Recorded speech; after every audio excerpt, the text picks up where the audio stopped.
प्यारे बच्चों, हिंदी की कक्षा में आपका एक बार फिर से स्वागत है। जैसे कि आप जानते हैं, हम अपना 15वां पाठ बूढ़ा घोड़ा के प्रश्न उत्तर हमने किए थे। मौखिक प्रश्नों का उत्तर हमने आपको चर्चा के द्वारा हल किया था।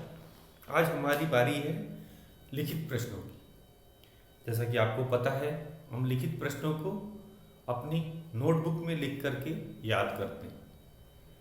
तो शुरू करते हैं अपने लिखित प्रश्नों को आज। तो पहला प्रश्न है हमारा लिखित में,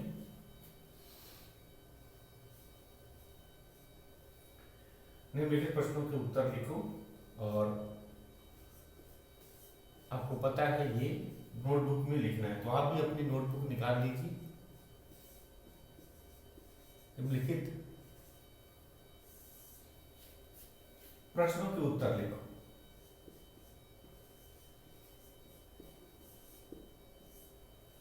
के उत्तर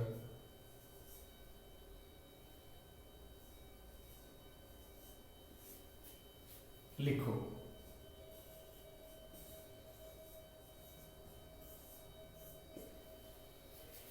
पहला था क, बूढ़ा घोड़ा रस्सी क्यों खा गया? बूढ़ा घोड़ा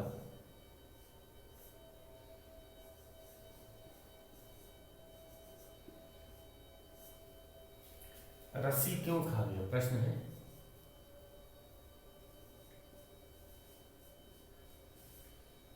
रस्सी क्यों खा गया?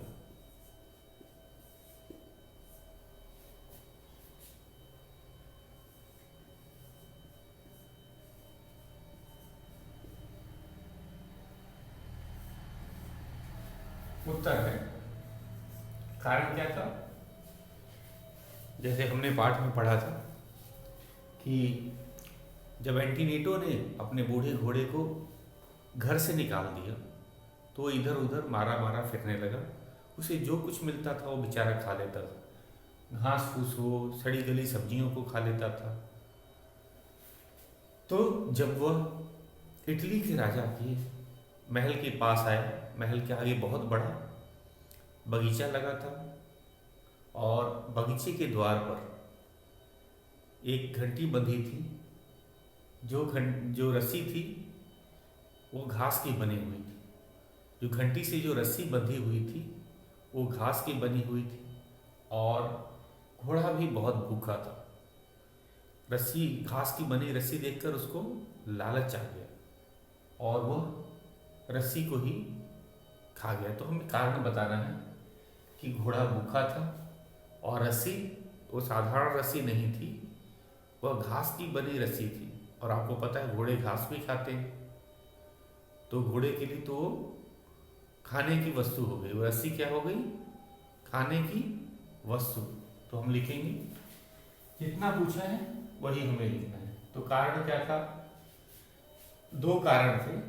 बूढ़ा घोड़ा रस्सी क्यों खा गया? पहला कि वो भूखा था, दूसरा रस्सी घास की बनी थी। ये दोनों चीज हमें लिखने हैं, क्योंकि हमें जितना ही पूछा जाता है हम उतना ही उत्तर लिखा जाता है, हमें उतना ही उत्तर देना होता है। तो हम पूरी कथा नहीं लिखेंगे, हम लिखेंगे इसके दो कारण थे कि बूढ़ा घोड़ा रस्सी क्यों खा गया। कारण वह भूखा था, दूसरा जो रस्सी थी वो घास की बनी थी, वो साधारण रस्सी नहीं थी, वो घास की बनी हुई रस्सी थी। तो भूखे घोड़े को अगर घास की रस्सी दिखेगी तो उसको खा ही लेगा। तो उत्तर लिखते हैं, बूढ़ा घोड़ा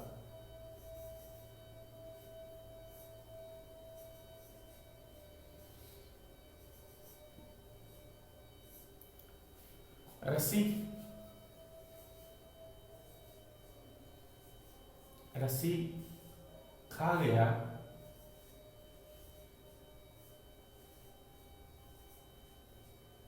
क्योंकि, कारण बताते हैं, क्योंकि वह भूखा था। वह किसके लिए आया? बूढ़े घोड़े के लिए आया। वह भूखा था।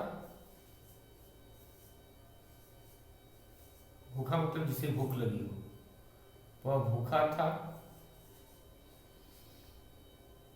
और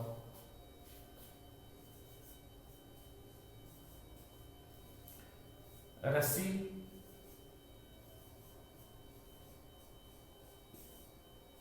घास की बनी थी। रस्सी घास की बनी थी।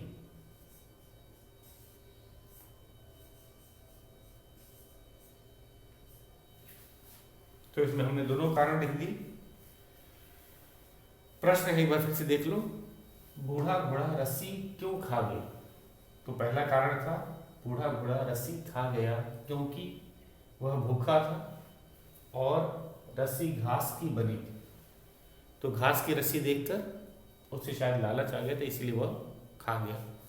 तो ये था हमारा पहला लिखित प्रश्न बच्चों, इसे आप नोट कर लीजिए अपनी नोटबुक में। उसके बाद हम अपना दूसरा ख प्रश्न करेंगे। एंटीनेटो का सिर शर्म से क्यों झुक गया? एंटीनेटो कौन था? बूढ़े घोड़े का मालिक। उसका सर जो था वो शर्म से झुक गया था। अंत में हमने देखा जब इटली के राजा ने उसको समझाया और बताया कि अगर कल तुम बूढ़े हो जाओगे और तुम्हारे जो बाल बच्चे हैं वो तुम्हें घर से बाहर निकाल देंगे, वे अपनी देखभाल नहीं करेंगे, तो तुम्हें कैसा लगेगा। ये बात सुनकर उसको शर्म आ गई, क्योंकि उसने भी अपने घोड़े के साथ वही किया था। उसको बुढ़ापे में अपने घर से बाहर निकाल दिया था। तो उसे अपनी गलती का एहसास हुआ और उसका जो सर था, उसका जो सिर था वो शर्म से झुक गया। तो गलती का एहसास होने पे उसे शर्म आई। तो अब चलते हैं हमारा ख प्रश्न। ये तो आप लोगों ने नोट कर लिया होगा, लिख लिया है।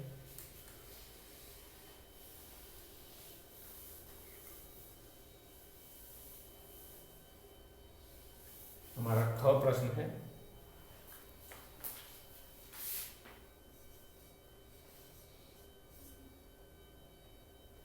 एंटीनेटो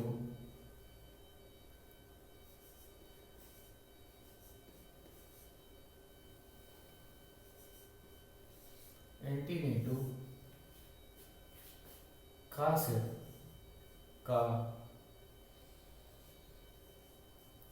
सिर शर्म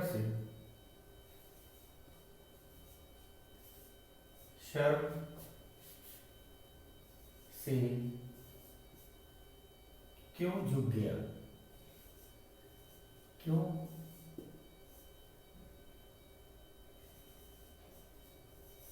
झुक गया?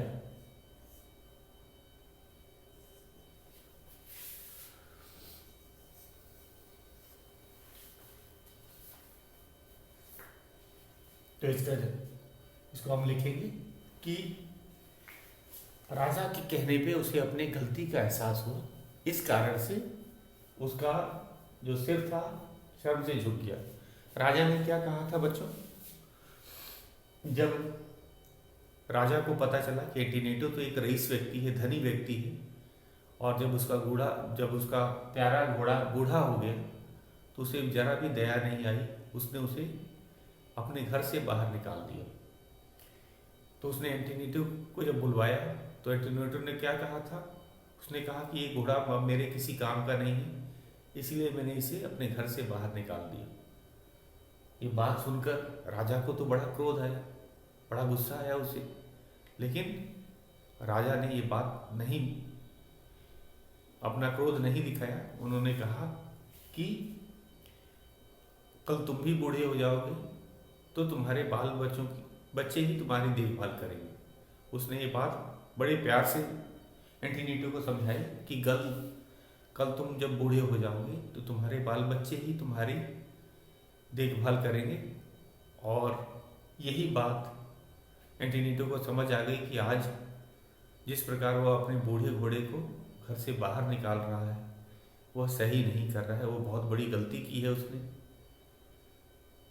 और अपनी गलती का एहसास होने पर उसको शर्म आई और उसका सर जो था शर्म से झुक गया।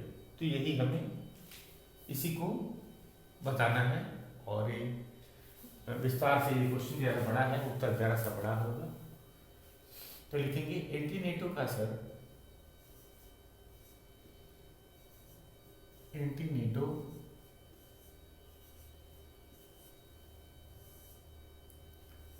का असर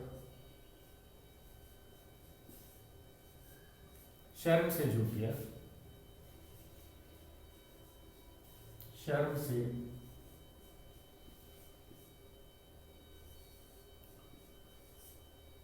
झुक गया,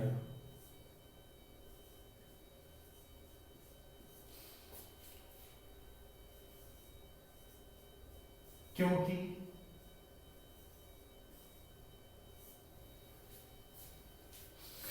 राजा ने, किस राजा की बात करें? इटली के राजा, राजा ने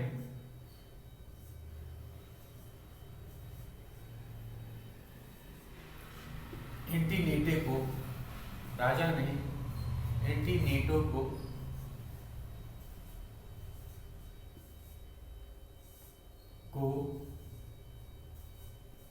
उसकी गलती का, उसकी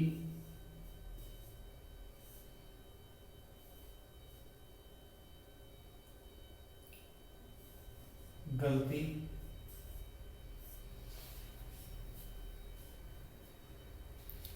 बताई थी, उसकी गलती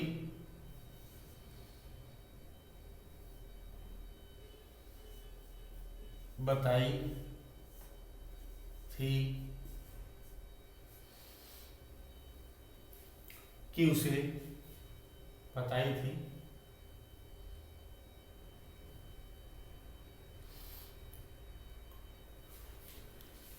तो ये भी लिख सकते हैं, या फिर एक और हम वाक्य लिख सकते हैं, राजा ने एंटीनेटो को उसकी गलती बताई थी, वह बताई थी कि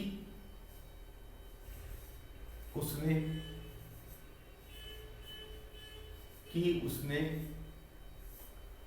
एंटीनेटो को उसकी गलती बताई थी कि उसने अपने बूढ़े घोड़े को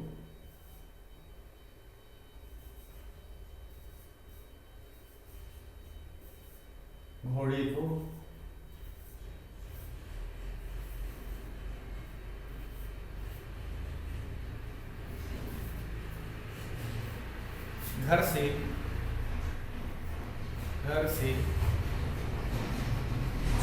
नहीं निकालना था, नहीं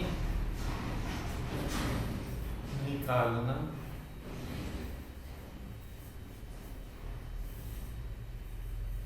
था। तो ये था, हमारी गलती भी हमने लिख दी। तो एक बार फिर से इसको ध्यान से देखते हैं। एंटीनेटो का सिर शर्म से क्यों झुक गया? एंटीनेटो का सिर शर्म से झुक गया क्योंकि राजा ने एंटीनेटो को उसकी गलती बताई थी कि उसने बूढ़े घोड़े को घर से नहीं निकालना। उसने नहीं होगा, उसे होगा,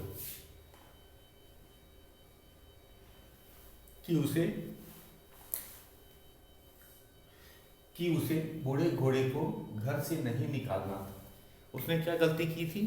अपनी बूढ़े घोड़े को घर से निकाल दिया था, जबकि बूढ़े घोड़े को सबसे ज़्यादा देखभाल की जरूरत बुढ़ापे में ही होती है। तो ये था हमारा उत्तर, आप इसे नोट कर लीजिए। ये बाकी बहुत आसान है। एंटीनेटो का सिर शर्म से क्यों झुक गया? मैं एक बार पढ़ देता हूँ। प्रश्न है, एंटीनेटो का सिर शर्म से क्यों झुक गया? एंटीनेटो का सिर शर्म से झुक गया क्योंकि राजा ने एंटीनेटो को उसकी गलती बताई थी कि उसे बूढ़े घोड़े को घर से नहीं निकालना था। तो ये था हमारा ख प्रश्न। अब हम अपने ग प्रश्न की तरफ चलेंगे। ये हमारा अंतिम है। एंटीनेटो कैसा व्यक्ति था? तो एंटीनेटो एक धनी व्यक्ति था, रईस था, ये बताया भी गया है, लेकिन वह कंजूस था। हम कहेंगे क्यों कंजूस था? क्योंकि उसके पास धन होते हुए भी उसने अपने प्यारे घोड़े को बुढ़ापे में बाहर निकाल दिया। तो व्यक्ति तो धनी था लेकिन कुछ कंजूस था। तो ये हमें और क्या क्या बता सकते हैं? पहले तो अपने घोड़े की बड़ी सेवा करता था, बड़ी उसकी देखभाल करता था, लेकिन जब घोड़ा बूढ़ा हो गया तो उसने उसको घर से निकाल दिया। तो हम कहेंगे उसमें दया भी कम थी, पशुओं के प्रति दया भी कमी थी, उसकी दया की भी कमी थी।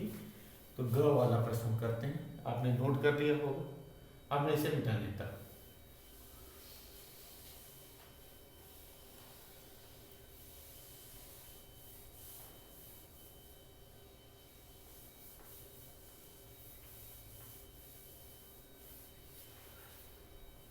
प्रश्न है ग,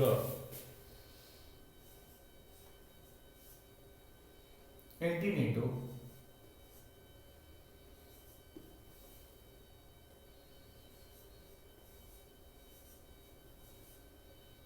एंटीनेटो कैसा व्यक्ति था?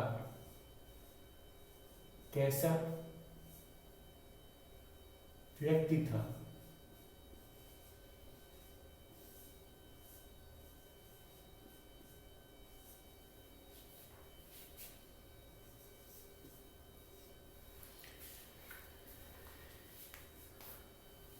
एंटीनेटो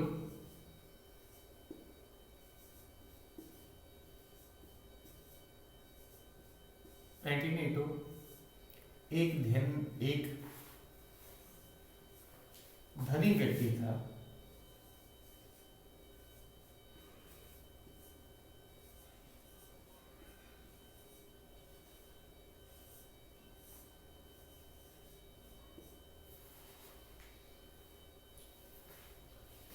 पर वह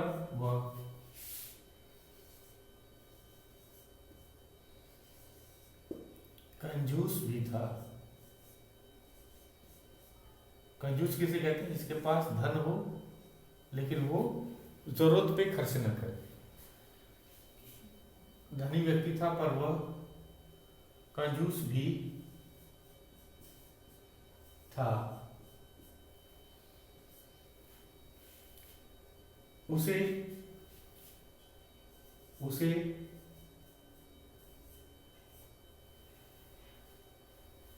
बूढ़े पशु पर, उसे अपने बूढ़े घोड़े पर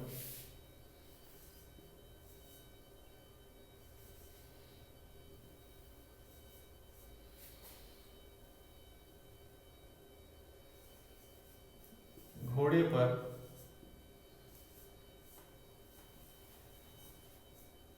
दया नहीं आई।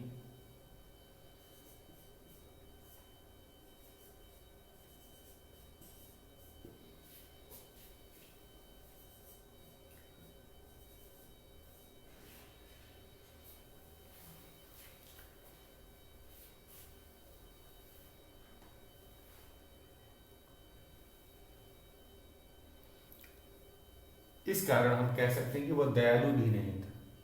ठीक है ना? एंटीनेटो एक धनी व्यक्ति था पर कंजूस भी था। उसे अपने बूढ़े घोड़े पर दया नहीं आई। इस कारण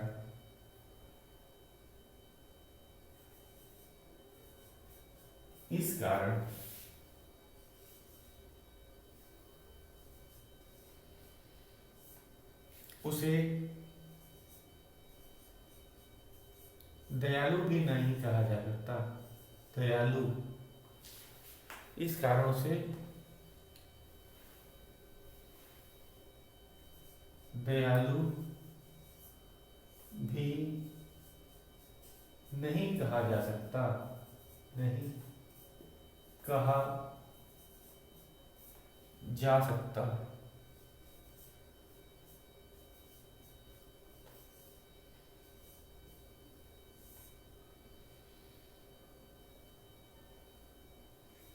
जा सकता था। तो ये था हमारा अंतिम प्रश्न बच्चों। हमारा जो अंतिम प्रश्न था उसको एक बार फिर से हम लोग देख लेते हैं। एंटीनेटो कैसा व्यक्ति था? एंटीनेटो के बारे में हमें बताना था। हमने पाठ पढ़ा, बेचारा जो बूढ़ा घोड़ा था उस पर उसने दया नहीं किया था, ये हमें पता ही है। और जबकि एंटीनेटो एक रईस व्यक्ति था। रईस का अर्थ होता है धनी, जिसके पास धन की कमी न हो। तो एंटीनेटो एक धनी व्यक्ति था, पर वह कंजूस भी था। कंजूस क्यों था? क्योंकि उसको बूढ़े घोड़े का दाना पानी अखरने लगा। पाठ में लिखा है उसे दाना पानी पे जो पैसा खर्च होता था वो बुरा लग रहा था, जबकि उसके पास धन की कोई कमी नहीं थी और एक घोड़ा भी उसे बहुत प्यारा था। तो इसलिए हमने कहा एंटीनेटो एक धनी व्यक्ति था, पर वह कंजूस भी था। उसे अपने बूढ़े घोड़े पर दया नहीं आई, इस कारण उसे दयालु भी नहीं कहा जा सकता था। तो उसको दया भी नहीं आई क्योंकि घोड़ा तो उसका अपना था। लेकिन जब घोड़ा किसी काम के नहीं रहा, जब बूढ़ा हो गया, तो उसने उसको निकाल दिया, उसको दया भी नहीं आई, तो उसको दयालु भी नहीं कहा जा सकता। तो ये था हमारा अंतिम लिखित प्रश्न ग। इसी के साथ हमने अपना लिखित प्रश्न उत्तर पूरा कर लिया है। अब तो एक दूसरा बचा है बहुविकल्पीय प्रश्न, एक बार आप मैं दोहरा देता हूँ मिटाने से पहले। एंटीनेटो कैसा व्यक्ति था? उसके व्यक्ति के बारे में बताना है, एंटीनेटो के बारे में हमें बताना था। एंटीनेटो एक धनी व्यक्ति था, पर वह कंजूस भी था। उसे अपने बूढ़े घोड़े पर दया नहीं आई, इस कारण उसे दयालु भी नहीं कहा जा सकता था। तो ये था हमारा ग प्रश्न। अब हम चलते हैं दूसरे प्रश्न पे। हमारा लिखित का दूसरा प्रश्न है जो कि बहुविकल्पीय प्रश्न है। बहुविकल्पीय प्रश्न को करते हैं।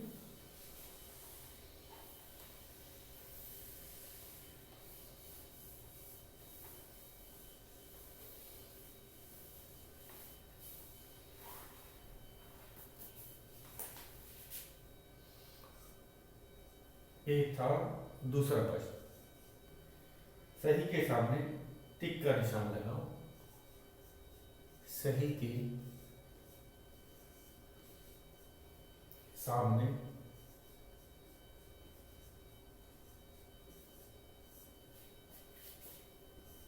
टिक का निशान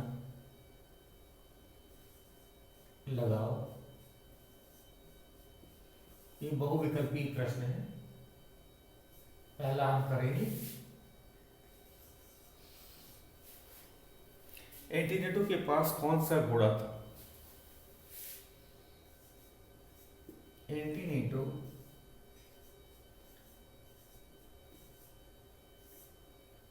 के पास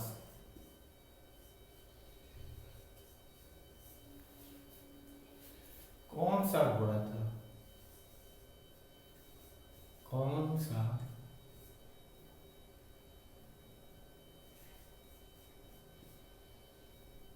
घोड़ा था?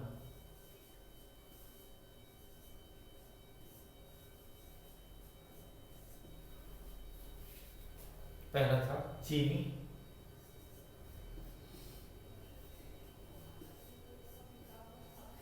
दूसरा विकल्प है हमारा अरबी,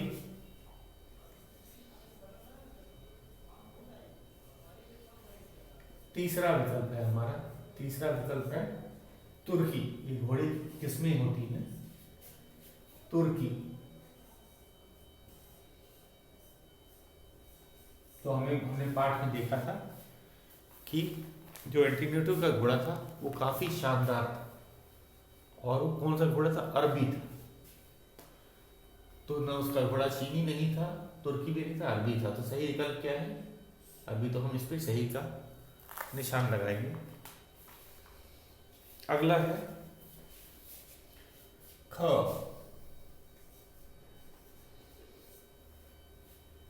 राजा ने घंटी कहाँ बंधवा रखी थी? राजा ने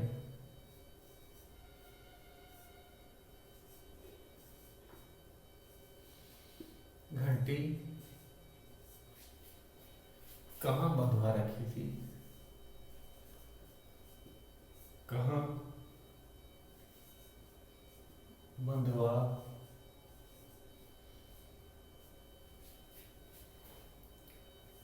रखी थी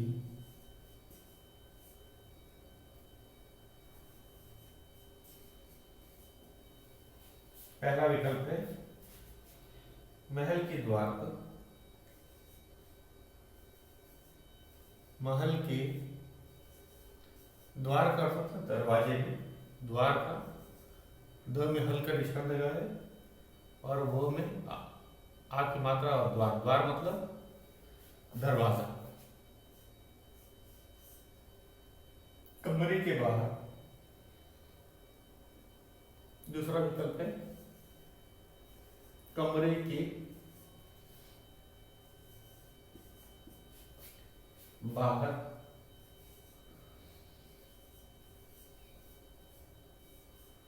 तीसरा और अंतिम विकल्प है बगीचे के द्वार,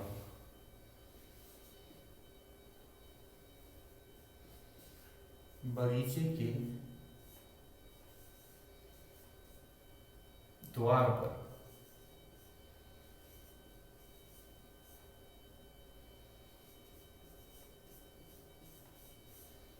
तो हमने देखा था, तो राजा ने घंटी कहाँ बनवाई थी? बगीचे के द्वार पर।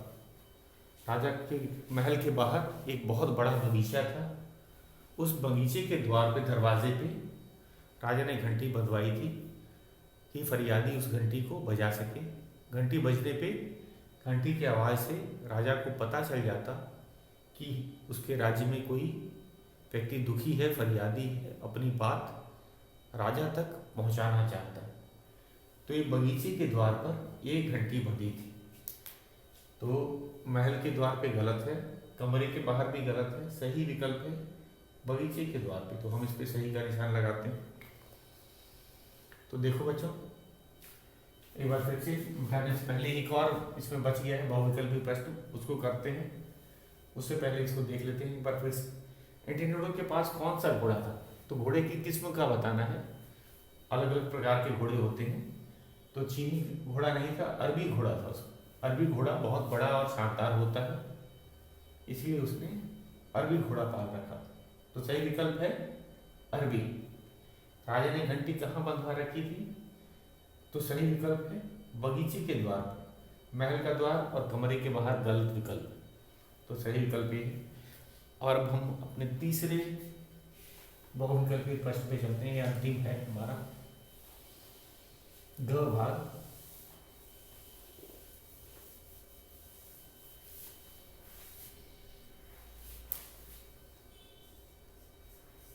चौकीदार को नई रस्सी क्यों न मिली?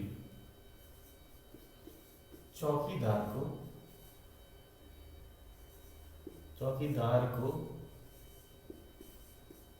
नई रस्सी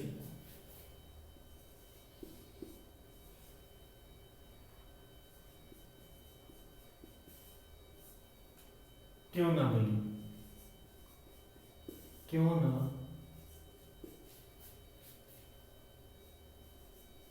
मिली?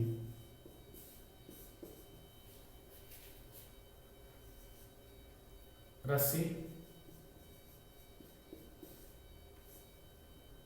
की दुकान बंद थी,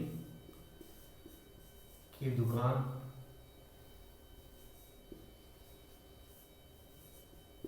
बंद थी,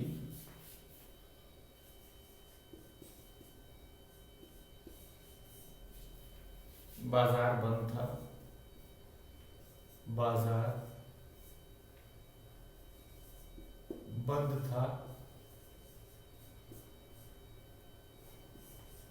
तीसरा विकल्प है दुकान की रस्सियां बिक चुकी थी। दुकान की रस्सियां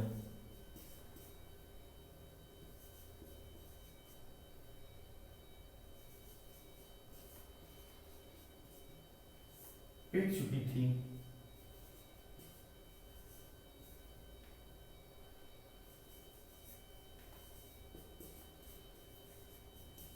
तो सही विकल्प है बच्चों, उस समय रस्सी की दुकान बंद नहीं थी, बाजार ही बंद था। तो सही विकल्प क्या है? बाजार बंद था। उस दिन छुट्टी के कारण बाजार बंद था। तो चौकीदार को नई रस्सी क्यों ना मिली? रस्सी की दुकान बंद थी, नहीं, गलत विकल्प है। बाजार बंद था, यही सही विकल्प है। दुकान की रस्सियां बिक चुकी थी, ये भी गलत विकल्प है। तो बाजार बंद था, यही सही विकल्प है। आज के लिए बस इतना ही। शेष हम भाषा से के अंतर्गत है, उसे कल करेंगे।